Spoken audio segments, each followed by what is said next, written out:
ginnaaw bi mu jongante jee coupe du monde Russie 2018 bi mu dellu si waatee fii ci diwaanu Jolof moom Papa Alioune Ndiaye ci la taxawal centre bi di Jolof Olympique Club. Comme vous le voyez, c'est un projet initié par Papa Alioune Ndiaye. Donc après la coupe du monde, nous avons envie de faire quelque chose en retour par rapport à la population du Jolof, d'où la naissance du projet. Donc c'est un projet, c'est un giving back projet, donner quelque chose en retour à ses cousins, à ses petits frères pour qu'ils puissent aussi réaliser leur rêve. On a commencé par le projet Jolof Olympique Club, qui est un projet sportif et en même temps économique. Donc pour le moment, on a commencé avec la mise en place de l'équipe senior. On a une équipe senior et une équipe junior qui joue la division régionale. On a aussi, comme vous le voyez, on est en train de mettre en place les installations pour une piscine, un hôtel et tout, pour créer de la valeur ajoutée.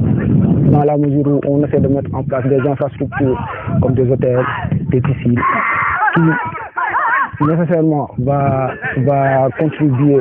au chômage, puisqu'on va employer des jeunes et tout. Donc voilà, en gros, c'est ça le projet de la cohabitation, elle est saine, on se met pas, depuis qu'on est ici, franchement, on se met pas, il y a une bonne ambiance, donc voilà, on essaie de collaborer ensemble. Puisque c'est le sport qui nous réunit, le sport est un facteur qui réunit, donc on essaie de vivre ensemble. Donc voilà, il n'y a pas de problème jusqu'à présent. On s'est déjà rencontrés et voilà, on a joué dans le fair play. Et Dieu a fait que la victoire est venue, on a gagné. Donc voilà, il n'y a rien à dire par rapport à de nourrir ces pensionnaires par l'entreprise elle-même. Vous voyez, le champ il est là-bas juste à côté. On essaie de cultiver tout ce qu'on va consommer. Job, c'est local. Il y a une partie consacrée à l'élevage, une autre partie consacrée à l'agriculture. Donc tout ce que Job va consommer va provenir de. Pour le moment, c'est un sujet parce que ça me dépasse en fait. Par rapport à l'objectif, on a un match samedi. L'objectif c'est de gagner le match du samedi. Pour le moment, c'est ça l'objectif. Il y a un travail qui est en train d'être fait au niveau du Jolof. Au-delà de Dara, je dirais au niveau du Jolof. Parce que voilà, comme je l'ai dit, Job, c'est pas un club de Dara seulement, c'est un club du Jolof. On veut que tous les Jolof se l'approprient. De Linguère jusqu'à Boulal, j'en passe. Tout le monde, on veut que tout le monde se reconnaisse dans Job en fait. Et voilà, on est en train de faire un gros travail là-dessus et j'espère que cela va bientôt porter ses fruits, Inch'Allah. mu amoon ab début bu metti ngir taxawal fi li ni mel doon entraîner ci ab terrain suuf, moyen de transport yi demeewul woon noonu, wante yàlla jàppaleel ba tey ñi am daamar goo xam ni si la ñi demee te bëgg nañu fi nga xam ne fa la yeneen équipe yu mag yi daal di nekk ak chef centre bi lépp loo xam ni bëgg na ko ci ñi daal di siy taxaw. Au début c'était un peu difficile parce qu'on n'avait pas un moyen de transport. Maintenant alhamdoulilah avec par la grâce de Dieu, avec notre président qui ne ménage aucun effort pour nous mettre dans de très bonnes conditions. On a notre bus maintenant pour se déplacer, il y a moins de problèmes maintenant. Parce que à chaque instant on essaie de réfléchir sur ça. Il y a un grand club qui est à Dara, maintenant qui est en National 2. Nous on est en régional. Comme l'a si bien dit le directeur du centre, Tonton Moriaï, qui est de Dara, la maman du président qui est de Linguère. Il nous disait pourquoi pas venir s'investir ici à Dara. Pourquoi pas pour avoir une bonne base populaire pour cette attraction, pour qu'on ait cette attraction et que tous les Jolof se sentent concernés de ce projet.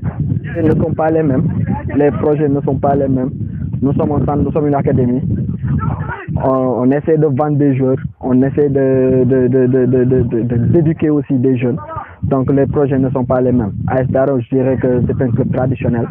alors qu'il y a une très grande différence entre un club traditionnel et un centre de formation. C'est la formation, c'est sur ça. Comme vous le voyez, on est en chantier. on essaie de tout faire pour mettre en place la petite catégorie. Et voilà, on est sur ça. Le staff technique, la direction, on est en train de réfléchir sur ça. Si toutefois on a ce qu'on veut, Inch'Allah, on va mettre tout en place. Comme vous le voyez, on a prévu de faire 3 terrains synthétiques et un terrain en herbe, gazon naturel. Il y en a un qui est en place. Il y a un autre là-bas. Bon, on essaye, on est en train de le perfectionner pour qu'il soit opérationnel et qu'on commence à travailler là-dessus. Donc, c'est voir des matchs comme là-bas, il y a les vestiaires là-bas. On a prévu de faire des trucs. Donc, on a déposé notre homologation pour qu'il soit opérationnel, pour qu'on essaye de recevoir ici. Mais on a 2 joueurs qu'on a vendus. Il y en a un qui s'appelle Moustapha Kamara, qui a signé à Ankara Keshorem. Il a signé 5 ans là-bas. Il y a 2 autres joueurs aussi qui sont partis en Turquie en essai.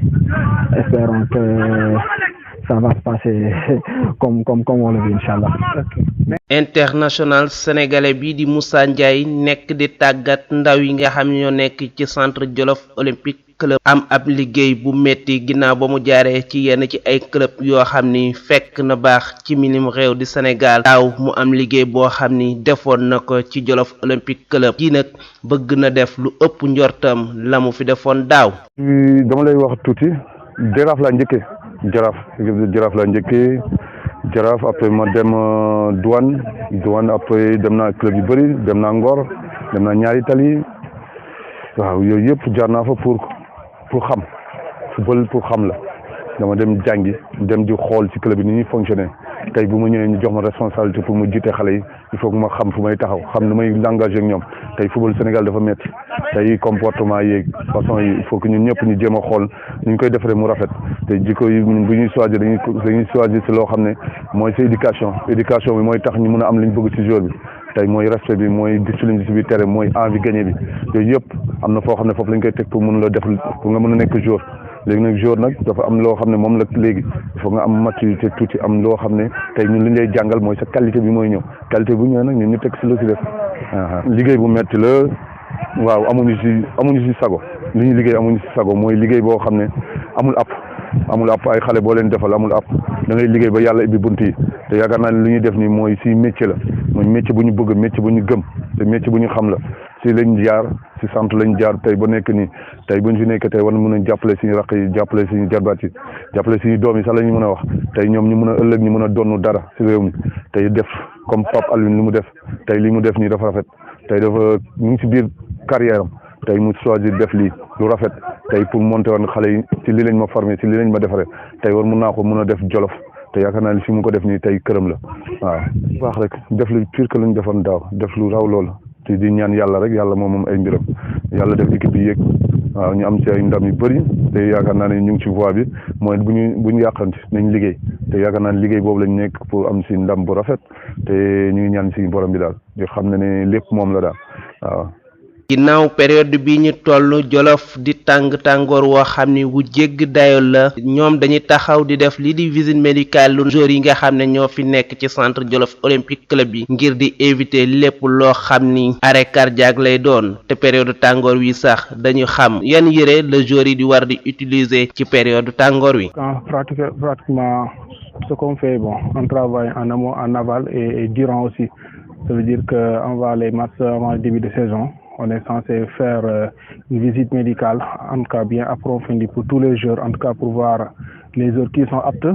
bon, les joueurs aussi qui ne sont pas aptes, voir aussi s'il y a des améliorations à faire, aussi établir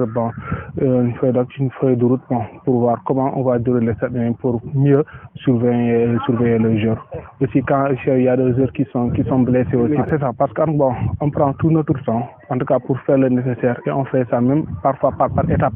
en tout cas juste pour approfondir afin d'inviter certains risques parce qu'on sait carrément que le sport a un lien avec ce qu'on appelle le cardiovasculaire.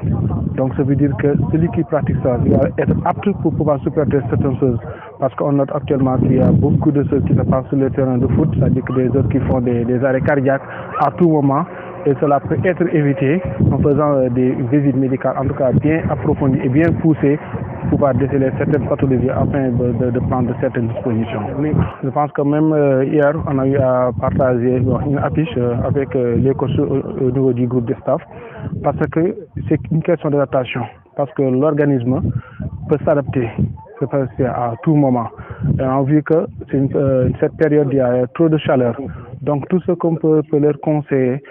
c'est d'augmenter les temps de récupération, aussi essayer de prendre des bains avec de l'eau froide à tout moment, aussi de porter des habits amples. Aussi durant les matchs de football, s'il faut avoir des éponges, on peut tremper à travers de l'eau froide, les mettre au niveau des extrémités. Parce que le problème, le mécanisme c'est quoi? Quand on est en période de chaleur, il y a ce qu'on appelle une vasodilatation, c'est-à-dire que les vaisseaux sanguins se dilatent. Quand se dilatent aussi, on a tendance à voir que la fréquence cardiaque, ça augmente. Donc, en étant en contact avec des liquides qui est fort, ça permet de reconstituer une vasoconstriction, c'est-à-dire ça va aussi diminuer l'activité cardiaque, et permettre au corps aussi de se reposer avant d'éviter certaines complications. Mais parfois, ce qui se pose comme problème, tu vois que les joueurs, parfois, ils sont trop ambitieux, parfois, il faut jouer, mais quand il arrive à un moment qu'il y a des blessures, parfois, qui nécessitent une longue durée pour pouvoir faire une récupération, quand ils annoncent ça aux joueurs, parfois, ils sont un peu choqués. Donc, de ça, là, ils ont besoin d'être accompagnés psychologiquement pour pouvoir comprendre que s'ils forcent avec ces blessures, ils risquent de gâter leur parcours. Donc, ces temps de récupération, en tout cas, c'est très fondamental, c'est très nécessaire afin que les joueurs puissent récupérer pour mieux redémarrer l'activité ici. Voilà, parce que nous, donc, à ce moment, on est médecin généraliste, on est spécialisation sur la médecine des sports. Mais néanmoins aussi, on a des collègues partout, c'est-à-dire des chirurgiens, des traumatologues, ainsi de suite. Donc, quand on a un cas qui se présente, on va présenter ça à des collègues, ils vont nous donner des théâtres, c'est-à-dire des conduites à tenir, ce sont des malades qu'on prendre en charge à notre niveau. On fait ça. Si ça nécessite aussi d'être transféré autre part aussi, on fera le nécessaire, en tout cas en collaboration avec des collègues pour pouvoir mieux prendre en charge ces. lépp loo gis doomu aadama di ko amal war na ci am ab menu bu baax ndax ñoom ci programme rek lañu liggéey te lépp loo xam ne dafa jëm ci wàllu ay bion duñu nangoo joor yi di ko lekk ak gras ndaxte kat baaxul ci wérgu yaram lépp liñ fi utiliser nag ci jardin bi wàllu gàncax gi moo ci ëpp. bon man taxawaay bi ma am ci centre bi mooy damay liggéey ak programme boo xam ne dama ciy waxtaan ak staff technique bi pour que ñi nga xam ne ñoom la ñuy tàggat ñu mën a am taxawaay bu mucc ayib taxawaay bu mucc ayib nag lekk dafa am ak cell goo xam ne moom nga ci war a taxawee te cell goo nga ci war a taxawee dafa laaj ay recherche maanaam gëstu te man damay gëstu ci li nga xam ne ci wàllu li nga xam ne moom la ñuy toggal sama ndaw yi nga xam ne mooy suñu joueurs yi nga xam ne moo nekk Jolof Olympique depuis 3 ans maa ngi ak ñoom yàlla mu ñuy jàppale di ñu taxawu ci lépp li nga xam ne tamit ci wàllu lekk gi ak cet ak wér goo xam ne daal daañ ci gis seen bopp te yàlla mu ngi ci defal taxawaay bu wér te pour nga mën a am nag assise bu baax ci wàllu lekk il faut tamit ngay mën a présenter ay menu yoo xam ne ni jour bi yooyu lay wékku di ci dund pour mën a am taxawaay. léegi nag yow. ñu mën a adapté ci loolu dafa am ñaari phase yu nga xam ne moom la ñuy toggee bon ñun dañuy togg ci wàllu woo xam ne ni tout ce qui est gras lépp loo xam ne lu jëm ci wàllu diwli dañ koy maytu lépp lu jëm ci wàllu bion dañ koy maytu donc ñun lépp loo xam ne ni daal lu ñuy def tout est naturel maanaam dañuy sélectionner gàncax yi nga xam ne ni moo jëm ci wàllu togg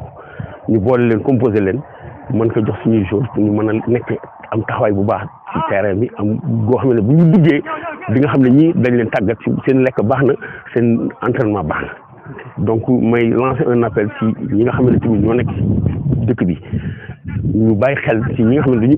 nekk ci wàllu sport ñuy xool bu baax li ñuy lekk dafay am solo ñu tamit avec le commandement bi nga xam ne ñoom lañ nekkal fii muy les staff techniques ñoom tamit def nañ ay jéego yu mag a mag ci wàllu woowu d'ailleurs am nañ benn jardin boo xam ne mu ngi fii gàncax gi nga xam ne fa lañ moom la ñuy xale yi di lekk dañ koy bay fii dinañ ko jox ñu ngi investir tamit ci yeneen i wàll mais daal man si ma concerne woon en tant que chef cuisinier Jolof Olympique suñu boy yi ñu ngi lekk boo xam ne daal mu ci ay boo xam ne nag man maam da ci teg loo xam di ko xool di ko saytu médecin bi di ko xool di ko saytu ñu def benn muni programme boo xam ne nii te lañuy def pendant 2 ou 3 mois après ñu renouveler waat muni boobu donc daal ci loolu côté boobu ñu ngi si waxtu ak daal voilà. ginnaaw moom mi nga xam ne mooy sàmmukaay Jolof Olympique Club yi nag benn but bi mu jot a jël rek ci la bëgg a yemale boppam ci saison ren bi ginnaaw lu toll ci fukki match yoo xam ni war nañ koo amal Pape Dame Seye nag di yokk rek ne moom bi mu nekkee ci yeneen club yi jëlutoon li nga xam ne moo di football bi amee wante fii ci Jolof Olympique Club nag daal dina ciy gis boppam bu baax a baax ne am na ak yokkute. maa ngi joué 5 match benn bi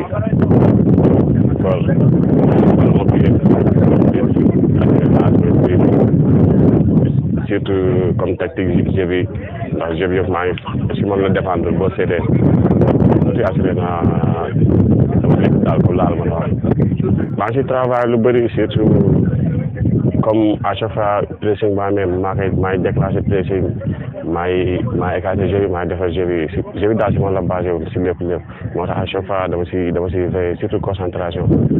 beaucoup de concentration aussi maa ngi waa jugee ñëw fii am na coach yi ma yoroon avant foofu comme Aliou comme Kaana aussi entraîné naa si ñoom waaw club bi xam nga ak kii yow ba ñëwee jël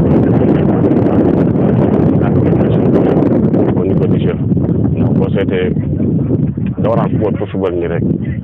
mais bi ma ñëwee depuis bi ma ñëwee fii nii ba léegi si laa commencé di gën a sentir sa bopp comme avancement si football parce que laa commencé jël sama carrière en main après voilà daal jërëjëf suñu kéebaay si loxo yàlla. ñu ngi war a jouer 10 matchs voilà daal comme benn bi jot a dugagum ñu yem foofu rek